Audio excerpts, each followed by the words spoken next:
सोनिया की उम्र अभी महज 16 बरस थी। ताल्लुक एक गरीब घराने से था। बाप मजदूरी करता था और बेटी को उसका एहसास था। बाप का हाथ तंग जरूर था, लेकिन बेटी की हर फरमाइश पूरी करने की कोशिश करता था।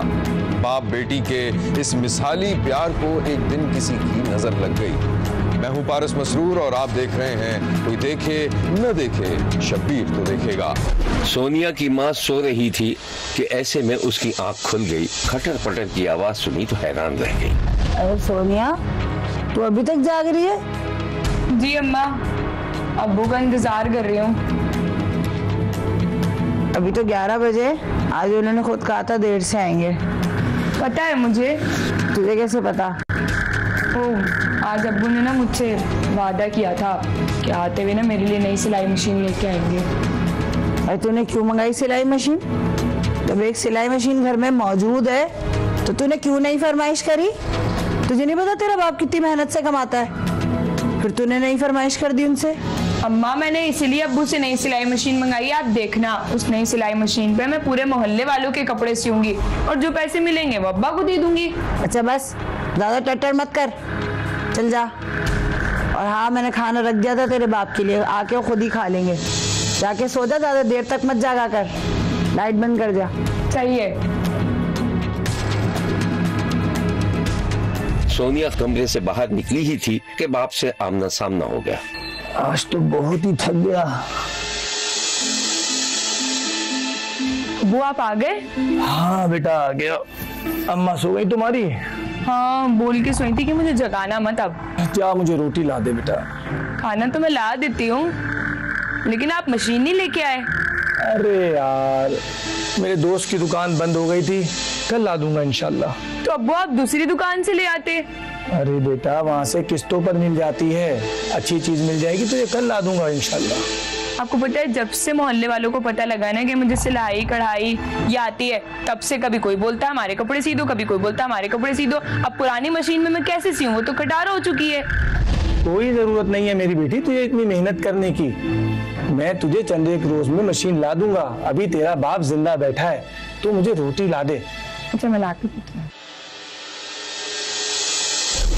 बाप ने बेटी को मशीन लाकर दे दी थी और वो लड़कियों के कपड़े सीकर अच्छी खासी रकम कमाने लगी थी और बाप के पीछे पड़ गई थी कि वो काम छोड़ दे।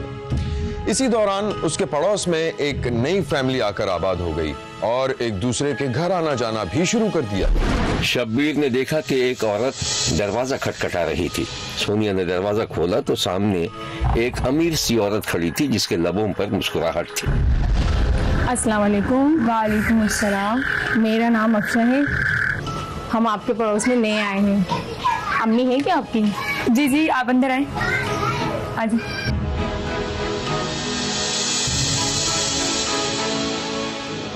अम्मी देखें, आपसे मिलने कोई आया है। कौन आया है? अरे कौन? अस्सलाम वालेकुम। वालेकुम सलाम। अरे बैठे बैठे। हम आपके, मेरा नाम अफशा है, आपके पड़ोस में हम नए आए हैं। मैंने सोचा आपसे मिल लूं। अच्छा, और आंटी से चाय पानी पूछा आपने? आंटी आप क्या लेंगी, चाय या कोल्ड ड्रिंक? नहीं नहीं नहीं, इसकी तकलीफ की कोई ज़रूरत नहीं है। बहुत बहुत शुक्रिया आपका। ये बेटी है आपकी? जी जी, मेरी बेटी। माशाल्लाह बहुत प्यारी है, चांद का टुकड़ा है। अपने बाबा की बहुत लाडली है। दोनों रहते नहीं एक दूसरे के बाहर, और आपको पता है बेटियां तो होती ही लाडली हैं। होना भी चाहिए ऐसा। तो वैसे आपने कहीं रिश्ता लगाया इनका? जी, इनके बाबा ने इनका रिश्ता पक्का कर दिया है। बस अल्लाह से दुआ है अल्लाह पाक हर बेटी के नसीब अच्छे करे और वो अपने घर में खुश रहे। आमीन आमीन। और आपके कितने बच्चे हैं? मेरे 2 बेटे हैं, माशाल्लाह बहुत प्यारे हैं। आप मिलेंगी ना उनसे तो आप भी खुश होंगी माशाल्लाह। अच्छा, अब मैं चलती हूँ। किसी दिन आप हमारे घर आइएगा, आपके पड़ोस में तो रहते हैं, और बेटी को भी लाजमी लेकर आइएगा। बहुत प्यारी बेटी है आपकी। जरूर। आपसे एक बात कहूँ, आप भी बोलेंगी पहली मुलाकात में दिल की बात कह दी। कह दें। सोच रही हूँ कि आपसे ना बहुत पहले मिल जाना चाहिए था मुझे। अगर आपसे पहले मिलती ना तो मैं आपके पाँव पकड़ के आपकी बेटी का रिश्ता मांगती। आपकी बेटी इतनी प्यारी है, जी करता है उसको अपने घर ले आऊँ मैं। अल्लाह, ऐसा क्यों कह रही हैं? मैंने आपको बताया ना कि उनके बाबा ने तो इसका रिश्ता पक्का कर दिया। जी जी, आपने बताया था। और आपके बेटे करते क्या हैं? इनके बाबा जमींदार हैं, बैंक बैलेंस है, गाड़ियां हैं, सब कुछ इन्हीं के नाम तो है। इनको कुछ करने की जरूरत ही नहीं है। अच्छा, अब मैं चलती हूँ। आप आइएगा किसी दिन हमारे घर और बेटी को भी साथ लेकर आइएगा। जी जरूर।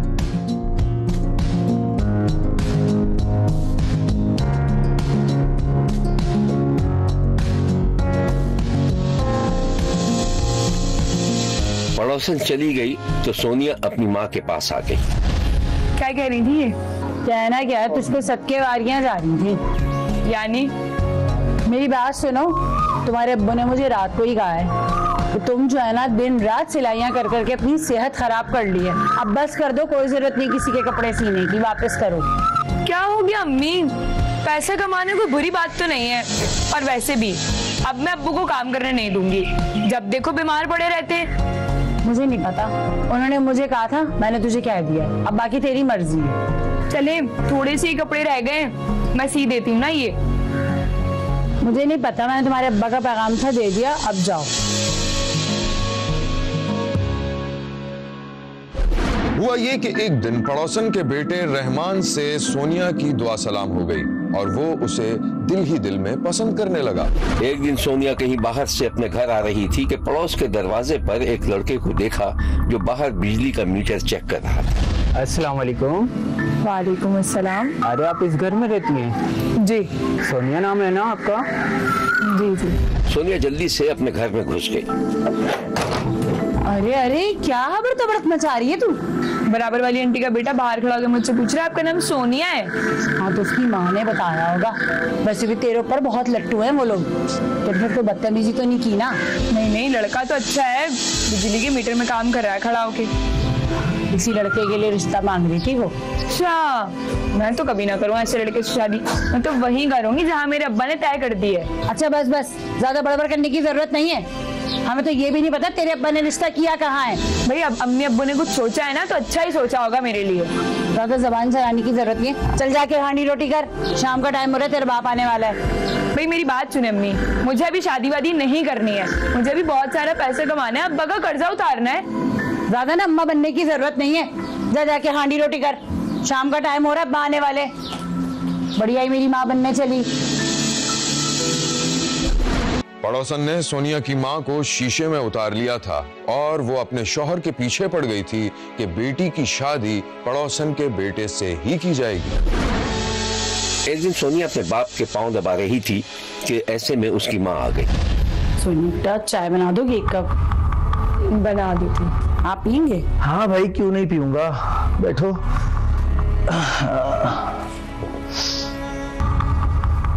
अच्छा, मुझे ना आपसे एक बात करनी है। बोलो। ये बराबर वाले लोग आपको कैसे लगते हैं? ठीक लोग हैं, काफी पैसे वाले लगते हैं। हाँ, काफी पैसे वाले लगते नहीं, काफी पैसे वाले हैं। ठीक ठाक पैसे वाले लोग हैं ये। और आपको पता है, सोनिया का रिश्ता मांग रही थी अफशा। कह रही थी आप बस दे दें रिश्ता, मेरे पैर पकड़ रही थी। कह रही हम तो फूलों में तोल देंगे। तो तुमने उनको बताया नहीं कि उसकी तो बात तय हुई हुई है? बताया था तो कहने लगी क्या हो गया, कौन सा निकाह हुआ है। तो फिर तुमने क्या कहा? क्या कहती, चुप हो गई। मगर सच्ची बात तो ये है कि मैं भी यही चाहती हूँ हमारी बेटी का रिश्ता पड़ोस में जाए। फजूल बातें मत करो आबिदा, मैंने जुबान दे रखी है और वो मेरे पुराने जानने वाले लोग हैं और लड़का भी तो माकूल है। अरे तो हमारी बेटी को क्या मिलेगा? थोड़ा अक्ल से काम लें। अफशा का शौहर जमींदार है, ठीक ठाक बिजनेस है उनका, सब कुछ अपने बच्चों के नाम पे किया हुआ। हमारी बेटी ऐश करेगी वहाँ। नहीं भाई, ये नहीं हो सकता। और सोनिया ने भी तो फिर वही अपना जहन बनाया हुआ है। किस बात का जहन? अरे वो तो बच्ची है, मैं उसे समझा लूंगी। वैसे भी जहाँ आपने रिश्ता किया है, कौन सा उसने उसको देखा है? सिर्फ सुना ही सुना है। और रहमान को तो उसने देखा है। कौन रहमान? ओह अच्छा, उसका नाम रहमान है। मगर देखने से क्या होता है? तो देखने से ये होता है कि उसे पसंद करने लगी है। तुम्हारा दिमाग। सोनिया चाय रखकर चली गई और वो दोनों फिर बहस में उलझ गए। इसमें दिमाग खराब की क्या बात है? हमें अकल से काम लेना चाहिए। देखो, तुम इस मौजू पर उनसे बात करो और उनको कह दो कि सोनिया का बाप नहीं मान रहा। फिर मुझे मिलेगी वो पड़ोसन तो मैं भी समझा दूंगा उसको। पता नहीं कौन सी बीवियां होती हैं जो अपनी बात मनवा के छोड़ती हैं, मगर आपको तो मेरी कोई बात ही नहीं समझ में आ रही। बस ठीक है ना, अगर मेरी बच्ची की जिंदगी खराब हुई ना, उसके जिम्मेदार आप होंगे। ठीक है, उसका जिम्मेदार सिर्फ मैं हूँगा। ठीक है, ये चाय लो और गायब हो जाओ यहाँ से। खुद ही बैठ के पी लें चाय।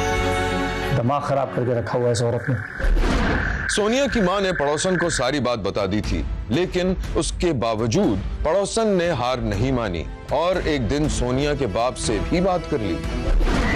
भाई साहब, मुझे ये तो बताएं, आखिर मेरे बेटे में बुराई क्या है? अच्छाई बुराई मुझे नहीं मालूम मेरी बहन, और आप खुद भी समझदार हैं। मैं आपको बता रहा हूं कि मेरी बेटी सोनिया का रिश्ता तय हो चुका है। मुझे समझ नहीं आ रही कि आप क्यों नहीं समझ रही। और वैसे भी जो कुछ मुझे आपके और आपके खानदान के बारे में मालूम हुआ है ना, अब उसके बाद मुमकिन नहीं कि वहां रिश्ता दिया जा सके। अब आप हमारी बेइज्जती कर रहे हैं। खैर कोई बात नहीं, जो आपकी मर्जी फैसला करें, लेकिन एक बार अपनी बेटी से जरूर पूछिएगा कि उसकी क्या मर्जी है। खुदा हाफिज। खुदा हाफिज। सोनिया के बाप के साफ इनकार के बाद सूरत हाल खासी पेचीदा हो गई थी, क्योंकि सोनिया भी पड़ोसन के लड़के से ही शादी करना चाहती थी। फिर पड़ोसन और सोनिया की मां ने तय किया कि खुफिया तौर से निकाह पढ़ा दिया जाए और फिर बाद में हालात से निपटा जाए। एक दिन सोनिया का बाप शाम को घर लौटा तो उसके घर में सोनिया की पड़ोसन, उसका बेटा और 2-4 मेहमान मौजूद थे। सोनिया का बाप ये सब देखकर हैरान रह गया। आबदा, आबदा, ये सब क्या हो रहा है? अरे कौन है ये लोग? क्या हो रहा है आबदा? ये क्या हो रहा है? ये सब कुछ सोनिया की मर्जी से हो रहा है। उसकी मर्जी से ये निकाह हो रहा है। वो चाहती थी कि पड़ोस के लड़के से ही निकाह करना, तो आप नहीं मान रहे थे, तो मजबूरी है, मैं ये सब कुछ करना पड़ा ना। तुम्हारा दिमाग तो खराब नहीं हो गया? ये क्या कह रही हो तुम? कैसा निकाह? आप चीख क्यों रहे हैं? बराबर में मौलवी साहब बैठे हैं, वो चीखें सुनेंगे तो क्या सोचेंगे? मौलवी निकाह? ये क्या कह रही हो तुम? मेरी बेटी किधर है आबदा? किधर छुपा के रखा है उसको? सोनिया, सोनिया किधर हो तुम? आबदा, सोनिया कहाँ है? मुझे बताओ। सोनिया का बाप सारे घर में झांकता रहा, लेकिन बेटी कहीं नजर नहीं आई। भाई साहब देखें, ज़रा चीखें चिल्लाए मत। ये निकाह जो ना आपकी बेटी की मर्जी से ही हो रहा है। अरे भाड़ में जाएं आप, नहीं चाहिए निकाह। निकले मेरे घर से आप सब यहाँ इसी वक्त। किधर है सोनिया? आबदा मुझे बताओ, सोनिया किधर है? सोनिया किधर है? मेरी बेटी सोनिया किधर है? सोनिया। बाप अपनी बेटी को तलाश करते हुए पड़ोसन के घर में घुस गया, जहाँ एक कमरे में सोनिया छुपी बैठी थी। सोनिया, सोनिया मेरी बेटी, चल मेरे साथ। मेरी बेटी मेरे साथ चल बच्चा। मैं यही शादी करूंगी। अरे मेरे बच्चे मेरे साथ चल, इन लोगों की बातों में मत आ। इन लोगों ने जादू कर दिया तेरे ऊपर, जादू। तू मेरे साथ चल मेरी बेटी, मेरे साथ चल। अब्बू मैं यही शादी करूंगी। देख बेटा, जिद मत कर, बाप की इज्जत का ख्याल कर। तुझे कह रहा हूँ, हाथ जोड़ के कह रहा हूँ, तू मेरे साथ चल। अब्बू मैं यही शादी करूंगी, बोल दिया ना आपको। देख मैं तुझे लेकर जाऊंगा अपने साथ। मैं नहीं जाऊंगी। तू चल मेरे साथ। अम्मी, अम्मी कहाँ है आप? देखिए अब्बू को। बेटा खामोश हो जा, तू खामोश। अम्मी। सोनी के बाप ने बेटी को धमकाने के लिए किचन से एक छुरी उठा ली। अम्मी, खामोश हो जा। अम्मी, खामोश हो जा तू। अम्मी देखिए जरा अब्बू को। तुझे मैं कह रहा हूँ खामोश। अम्मी। और फिर उस दिन एक बहुत शफीक बाप ने अपनी बेटी को ऐसी छुरी मारी कि बेटी की मौत वाक़ई हो गई। थाना सदर चिश्तियाँ के इलाके में बाप ने अपनी बेटी को उस वक़्त कत्ल कर दिया जब उसके निकाह की रस्म जारी थी। वजह कत्ल की ये थी कि बाप अपनी बेटी का रिश्ता किसी और जगह करना चाह रहा था, जबकि उसकी बेगम और दीगर फैमिली मेम्बरान ने दूसरी जगह उसकी शादी तय की हुई थी। बाप ने मौके पे छुरियों के वार से अपनी बेटी को कत्ल कर दिया और मौका से फरार हो गया। 115 की कॉल हुई, पुलिस पार्टी फौरी मौके पे पहुंची और जो रेडिंग पार्टी तश्कील दी गई, मुलज़म को फौरी तौर पे गिरफ्तार किया गया, आला कत्ल बरामद कर लिया गया और फर्दर कानूनी कार्रवाई जारी है। पुलिस ने मुलजिम को गिरफ्तार कर लिया था। बाप के हाथों लाडली बेटी के कत्ल की खबर गांव में फैली तो पूरा गांव सोग में डूब गया। देखते रहिए, क्योंकि कोई देखे न देखे, शब्बीर तो देखेगा।